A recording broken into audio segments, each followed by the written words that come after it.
Coucou les enfants, j'espère que vous allez bien. Alors aujourd'hui, je vais vous lire un livre qui s'appelle Tous, la biodiversité sur Terre. C'est un très beau livre que je vous avais acheté avant le confinement à Marseille.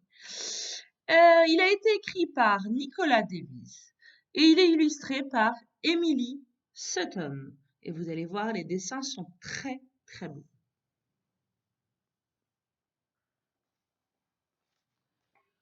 Combien y a-t-il d'êtres différents sur la Terre? Un, deux, trois, plein.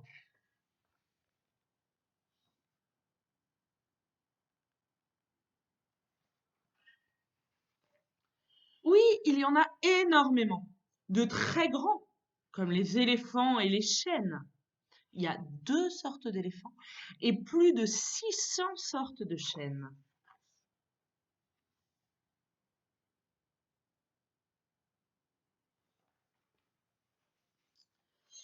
Et de plus petits, comme les champignons. Les scientifiques ont compté 100 000 sortes de champignons. Et les microbes. Les microbes sont si petits qu'il te faut un microscope pour les voir.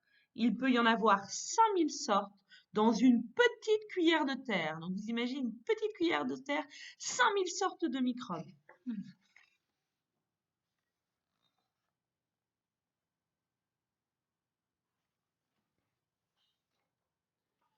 Où que ton œil se pose, il y a de la vie. Dans les déserts, les îles lointaines. Là, c'est les déserts.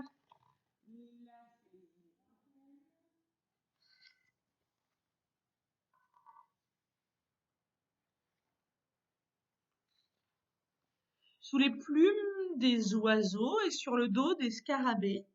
Même là où tu penses que rien ne peut vivre, comme dans la lave bouillonnante des volcans. Alors, il faut savoir que certains scarabées ont de minuscules plantes qui leur poussent sur le dos, ce qui leur permet de passer inaperçus.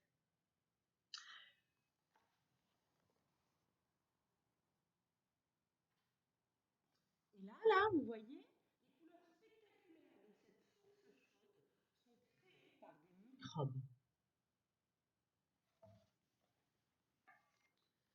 Le nombre d'espèces vivantes n'est pas évident à déterminer, car certains endroits sont difficiles d'accès, comme la cime, c'est-à-dire tout en haut, tout en haut, tout en haut des arbres dans la jungle, ou les profondeurs des mers les plus froides.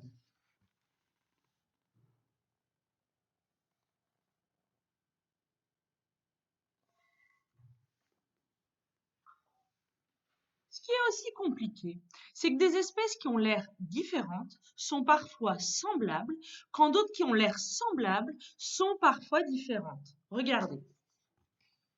Ici, on a le jeune poisson ange royal et ici le poisson ange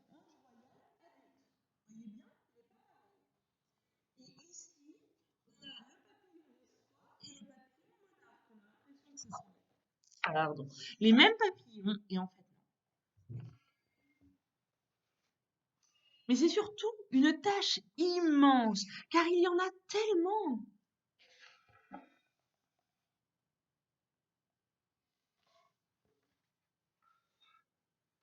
À ce jour, nous avons compté près de 2 millions d'espèces différentes. Mais ce n'est que le début. Il pourrait y en avoir plusieurs millions de plus. En effet, des milliers de nouvelles espèces sont découvertes chaque année.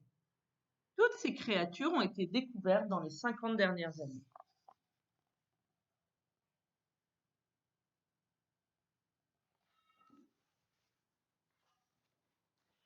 Et plus on en découvre, plus on apprend sur la façon dont les êtres vivants dépendent les uns des autres pour se nourrir, vivre et grandir. Les jaguars mangent les pacas qui mangent les fruits et les graines des arbres. Les colibris mangent les insectes qui butinent le nectar. Les toucans habitent les trous des arbres. Les chauves, pardon. Et les chauves-souris font de petits trous dans les feuilles qui se plient et forment une tente. Les pacas rejettent dans leurs crottes les graines qu'ils ont mangées et qui germent à leur tour. Les bébés grenouilles grandissent dans l'eau de pluie retenue par les feuilles. Les abeilles apportent apporte le pollen aux fleurs pour que les fleurs donnent des graines.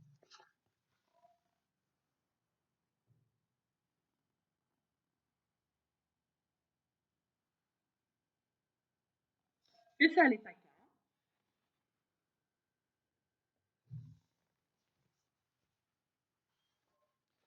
Tu as vu que tous les êtres vivants sont liés dans un équilibre à la fois beau et complexe.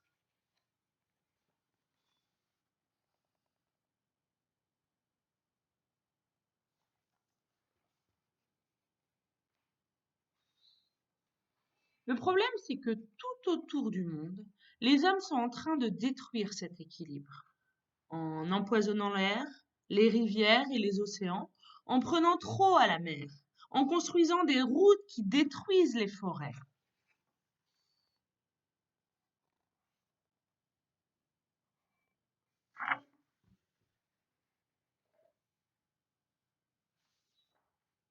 Si bien que les animaux et les plantes disparaissent.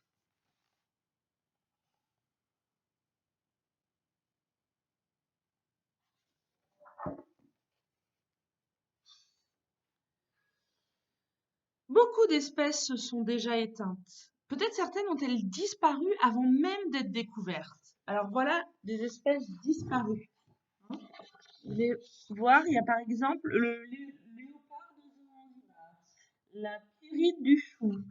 Qu'est-ce que je peux vous montrer? La tortue géante de la Réunion, le dodo à la Réunion qui a disparu aussi, le tigre de Tasmanie. Qu'est-ce qu'on a d'autre que vous pouvez connaître? Le rhinocéros de Java, en Indonésie. Voilà, toutes ces espèces-là, c'est des espèces qui ont existé et parce que les hommes n'ont pas respecté l'environnement, ces espèces ont disparu. C'est très triste. L'espèce humaine fait partie de cet équilibre et nous devons le préserver pour que ce monde reste beau.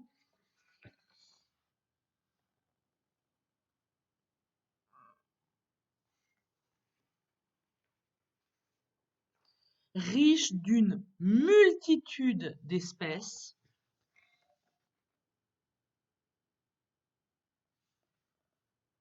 et non d'une seule. Et voilà les enfants pour ce très joli livre. Hein, j'espère que vous avez bien compris, mais ça je sais que vous faites très attention à bien respecter la planète, avec comme objectif justement qu'on garde tous les animaux qui existent sur cette planète. Allez, je vous embrasse les enfants, à bientôt.